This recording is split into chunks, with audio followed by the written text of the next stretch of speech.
ಎಲ್ರಿಗೂ ನಮಸ್ಕಾರ. ಇನ್ನೇನು ರಾಯರ ಹುಟ್ಟಿದ ದಿನ ಕೂಡ ಬರ್ತಾ ಇದೆ.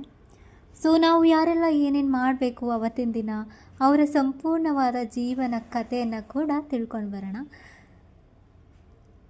ಪೂಜ್ಯಾಯ ರಾಘವೇಂದ್ರಾಯ ಸತ್ಯಧರ್ಮರಥಾಯ ಚ ಭಜತಾಂ ಕಲ್ಪವೃಕ್ಷಾಯ ನಮತಾಂ ಕಾಮಧೇನುವೆ.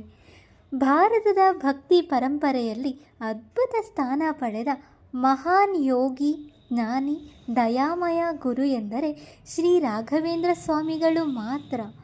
ಭಕ್ತರು ಪ್ರೀತಿಯಿಂದ ರಾಯರು ಎಂದು ಕರೆಯುವ ಇವರನ್ನು ಕರುಣೆಯ ಸಾಕ್ಷಾತ್ಕಾರವೆಂದು ಭಾವಿಸಲಾಗುತ್ತದೆ. ಇವರ ಜೀವಮಾನವಿಡೀ ಧರ್ಮ ಪ್ರಚಾರ, ವೇದಾಧ್ಯಯನ, ಭಕ್ತರ ಕಷ್ಟ ನಿವಾರಣೆ ಮತ್ತು ಮನುಷ್ಯರನ್ನು ಸನ್ಮಾರ್ಗಕ್ಕೆ ತರುವುದು ಎಂಬುದೇ ಮುಖ್ಯ ಧ್ಯೇಯವಾಗಿತ್ತು. ಇಂದಿಗೂ ಅನೇಕ ಜನರು ತಮ್ಮ ಕಷ್ಟಗಳ ಮಧ್ಯೆ ರಾಯರೇ ಎಂದು ಕರೆಯುವಾಗ ಅದ್ಭುತ ಅನುಭವಗಳನ್ನು ಪಡೆದಿದ್ದಾರೆ ಎಂದು ತಿಳ್ಕೊಬೋದು. ಇನ್ನು ಅವರ ಹುಟ್ಟಿದ ಹಿನ್ನೆಲೆಯನ್ನು ತಿಳ್ಕೊಳ್ಳೋದಾದರೆ, ಅವರು ಹುಟ್ಟಿದ ದಿನಾಂಕ ಬಂದು 1595. ಅವರ ಜನ್ಮನಾಮ ವೆಂಕಟನಾಥ. ಅವರ ಜನ್ಮಸ್ಥಳ ತಮಿಳುನಾಡಿನ ಭುವನಗಿರಿ. ಇನ್ನು ಪೋಷಕರು ಬಂದು ತಿಮ್ಮಣ್ಣ ಭಟ್ಟರು ಮತ್ತು ಗೋಪಿಕಾಂಬಳು. ಇವರು ಬಾಲ್ಯದಿಂದಲೇ ಅಸಾಧಾರಣ ಬುದ್ಧಿಶಕ್ತಿಯನ್ನು ಕೂಡ ಹೊಂದಿದ್ದರು. ವೇದಶಾಸ್ತ್ರಗಳಲ್ಲಿ ಅಪ್ರತಿಮ ಪಾಂಡಿತ್ಯವನ್ನು ಕೂಡ ಗಳಿಸಿದ್ದರು. ಸಂಗೀತದಲ್ಲಿಯೂ ನಿಪುಣರಾಗಿದ್ದರು.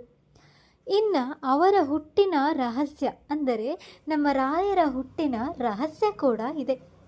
ಭಕ್ತರ ನಂಬಿಕೆಗೆ ಅನುಸಾರವಾಗಿ ರಾಯರು ಇಂದಿನ ಜನ್ಮದಲ್ಲಿ ಪ್ರಹ್ಲಾದ ರಾಜ ಮತ್ತು ನಂತರ ಬಾಯ್ಲಿಕ ರಾಜ ಆಗಿದ್ದರು ಎಂದು ಹೇಳಲಾಗುತ್ತದೆ. ಭಗವಂತನ ಅನನ್ಯ ಭಕ್ತನಾಗಿ ಹಲವು ಜನ್ಮಗಳಲ್ಲಿ ಧರ್ಮ ಪ್ರಚಾರ ಮಾಡಿದ ಆತ್ಮವೇ ರಾಯರ ರೂಪದಲ್ಲಿ ಜನಿಸಿದರೆಂದು ಪುರಾಣ ಪ್ರಸಿದ್ಧಿ ಕೂಡ ಇದೆ. ಇದು ಸಾಮಾನ್ಯ ಜನನ ಅಲ್ಲ, ಭಗವಂತನ ಸೇವೆಗೆ ಭೂಮಿಗೆ ಬಂದ ದಿವ್ಯಾತ್ಮ ಎಂದು ಕೂಡ ಭಕ್ತರು ನಂಬುತ್ತಾರೆ. ಇನ್ನು ಅವರ ಗೃಹಸ್ಥ ಜೀವನ ಹೇಗಿತ್ತು ಅನ್ನೋದಾದರೆ, ವೆಂಕಟನಾಥರು ಗೃಹಸ್ಥ ಆಶ್ರಮವನ್ನು ಅನುಸರಿಸಿದರು. ಪತ್ನಿ ಸರಸ್ವತಿ ಬಾಯಿ, ಮಗನು ಕೂಡ ಇದ್ದ. ಆದರೆ ದಾರಿದ್ರ್ಯ ತುಂಬ ಕಾಡುತ್ತಿತ್ತು. ಆದರೂ ಧರ್ಮಬದ್ಧ ಜೀವನವನ್ನು ಬಿಡಲಿಲ್ಲ. ಕಷ್ಟಗಳು ಇದ್ದರೂ ಅವರು ಯಾವತ್ತೂ ಭಗವಂತನಲ್ಲಿ ನಂಬಿಕೆಯನ್ನು ಕಳೆದುಕೊಳ್ಳಲಿಲ್ಲ. ಇದುವೇ ಅವರ ಮಹತ್ವ ಕೂಡ ಆಗಿತ್ತು. ಇನ್ನು ಸನ್ಯಾಸ ಸ್ವೀಕಾರ ಅಂದರೆ ರಾಘವೇಂದ್ರ ಸ್ವಾಮಿ ಆಗಿದ್ದು ಹೇಗೆ?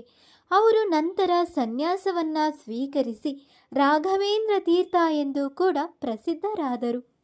ಧರ್ಮ ಪ್ರಚಾರ, ಉಪನ್ಯಾಸ, ವೇದಶಾಸ್ತ್ರಗಳಲ್ಲಿ ಗ್ರಂಥ ರಚನೆಯನ್ನು ಮಾಡಿ ಅನೇಕ ಶಿಷ್ಯರನ್ನು ಬೆಳೆಸಿದರು. ಇನ್ನು ರಾಯರು ಮಾಡಿದಂಥ ಮಹತ್ವದ ಕೆಲಸಗಳು: ಮಧ್ವ ಸಿದ್ಧಾಂತ ಪ್ರಚಾರವನ್ನು ಕೂಡ ಮಾಡಿದರು. ವೇದ ಉಪನಿಷತ್ತುಗಳ ವಿವರಣೆಯನ್ನು ಕೊಟ್ಟರು. ಅನೇಕ ಗ್ರಂಥ ರಚನೆ, ಇನ್ನು ಭಕ್ತರ ಕಷ್ಟಗಳನ್ನು ನಿವಾರಣೆಯನ್ನು ಮಾಡ್ತಾಯಿದ್ರು. ಅನ್ನದಾನ, ಧರ್ಮ ಕಾರ್ಯಗಳು ಕೂಡ ನಡೀತಾ ಇತ್ತು. ಅವರಿಂದ ಅನೇಕ ಅದ್ಭುತಗಳು ಕೂಡ ನಡೆದಿದೆ ಎಂದು ಭಕ್ತರ ಅನುಭವಗಳು ಕೂಡ ಹೇಳುತ್ತದೆ. ಇನ್ನು ಅವರು ಬೃಂದಾವನವನ್ನು ಪ್ರವೇಶ ಮಾಡಿದ್ದು 1671ರಲ್ಲಿ ರಾಯರು ಜೀವಂತ ಸಮಾಧಿ ಅಂದರೆ ಬೃಂದಾವನ ಪ್ರವೇಶವನ್ನು ಮಾಡಿದರು. ಸ್ಥಳ ಬಂದು ಎಲ್ಲರಿಗೂ ಗೊತ್ತಿದೆ, ಮಂತ್ರಾಲಯಂ ಎಂದು. ಇಂದಿಗೂ ಅಲ್ಲಿ ಭಕ್ತರು ಸಾವಿರಾರು ಸಂಖ್ಯೆಯಲ್ಲಿ ಭೇಟಿಯನ್ನು ಕೂಡ ನೀಡ್ತಾರೆ. ರಾಯರು ಬೃಂದಾವನದಲ್ಲೇ ಇಂದಿಗೂ ಭಕ್ತರಿಗೆ ಅನುಗ್ರಹ ನೀಡುತ್ತಿದ್ದಾರೆ ಎಂಬ ನಂಬಿಕೆ ಕೂಡ ಇದೆ. ಇನ್ನು ಅವರ ಆರಾಧನೆ ಅಂದರೆ ಜಯಂತಿ ಕೂಡ ಮಾಡ್ತಾರೆ. ರಾಯರ ಆರಾಧನೆ ಶ್ರಾವಣ ಮಾಸದಲ್ಲಿ ನಡೆಯುತ್ತದೆ. ಸಾವಿರಾರು ಭಕ್ತರು ಕೂಡ ಭಾಗವಹಿಸುತ್ತಾರೆ. ವಿಶೇಷ ಪೂಜೆ, ರಥೋತ್ಸವ, ಅನ್ನ ಸಂತರ್ಪಣೆ ಕೂಡ ನಡೆಯುತ್ತದೆ. ರಾಯರ ಜಯಂತಿಯಂದು ಓಂ ಶ್ರೀ ರಾಘವೇಂದ್ರಾಯ ನಮಃ, ಓಂ ಶ್ರೀ ರಾಘವೇಂದ್ರಾಯ ನಮಃ ಎಂಬ ಎಂಬ ಜಪವನ್ನು ಮಾಡಿದರೆ ಮನೋಕಾಮನೆಗಳು ಈಡೇರುತ್ತವೆ ಎಂದು ಭಕ್ತರ ನಂಬಿಕೆ ಕೂಡ ಇದೆ.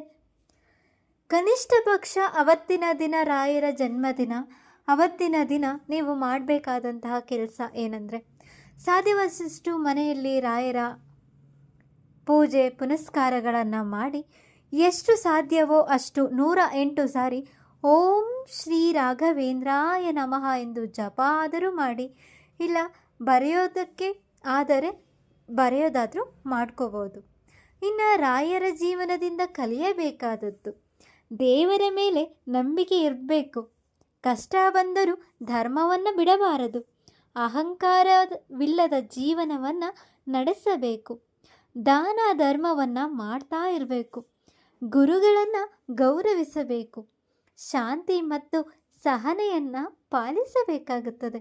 ಇನ್ನು ಏನನ್ನು ಮಾಡಬಾರ್ದು ಅಂದರೆ, ಸುಳ್ಳು ಹೇಳಬಾರ್ದು, ಅಹಂಕಾರದಿಂದ ವರ್ತಿಸಬಾರದು, ಇತರರಿಗೆ ಹಾನಿಯನ್ನು ಮಾಡಬಾರದು, ದೇವರನ್ನು ಪರೀಕ್ಷಿಸಬಾರದು, ಪಾಪ ಕರ್ಮಗಳಲ್ಲಿ ತೊಡಗಬಾರದು. ಇನ್ನು ರಾಯರ ಜೀವನದ ಸಾರಾಂಶ, ರಾಯರು ತೋರಿಸಿದ ದಾರಿ ಭಕ್ತಿ, ಶಾಂತಿ, ಸಹನೆ, ಧರ್ಮ. ಕಷ್ಟಗಳು ಎಲ್ಲರಿಗೂ ಬರುತ್ತವೆ, ಆದರೆ ನಂಬಿಕೆ ಇದ್ದರೆ ದೈವ ಸಹಾಯ ಖಂಡಿತ ಸಿಗುತ್ತದೆ ಎಂಬುದನ್ನು ಅವರ ಜೀವನವೇ ಸಾಬೀತುಪಡಿಸುತ್ತದೆ. ಭಕ್ತಿಯಿಂದ ಕರೆಯುವವರಿಗೆ ರಾಯರು ಎಂದಿಗೂ ದೂರವಿಲ್ಲ.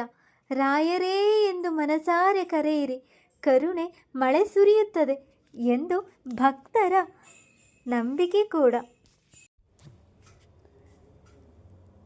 ಕಷ್ಟ ಎಲ್ಲರಿಗೂ ಬರುತ್ತದೆ, ಆದರೆ ನಂಬಿಕೆ ಇದ್ದರೆ ದೈವ ಸಹಾಯ ಖಂಡಿತ ಸಿಗುತ್ತದೆ ಎಂಬುದನ್ನು ರಾಯರ ಜೀವನ ಸಾಬೀತುಪಡಿಸುತ್ತದೆ. ಮನಸ್ಸಿನಿಂದ ಒಮ್ಮೆ ಕರೆಯಿರಿ, ರಾಯರೇ ಎಂದು ನಂಬಿಕೆಯಿಂದ ಜಪಿಸಿರಿ. ಓಂ ಶ್ರೀ ರಾಘವೇಂದ್ರಾಯ ನಮಃ. ನಿಮ್ಮ ಜೀವನದಲ್ಲಿ ಶಾಂತಿ, ಯಶಸ್ಸು, ಧೈರ್ಯವನ್ನು ತುಂಬಲಿ. ಧನ್ಯವಾದಗಳು. ಈ ಮಾಹಿತಿ ಇಷ್ಟವಾದಲ್ಲಿ ಲೈಕ್, ಶೇರ್, ಕಮೆಂಟ್ ಮಾಡಿ, ಹಾಗೆ ಸಬ್ಸ್ಕ್ರೈಬ್ ಮಾಡ್ಕೊಳ್ಳೋದನ್ನು ಮರಿಬೇಡಿ.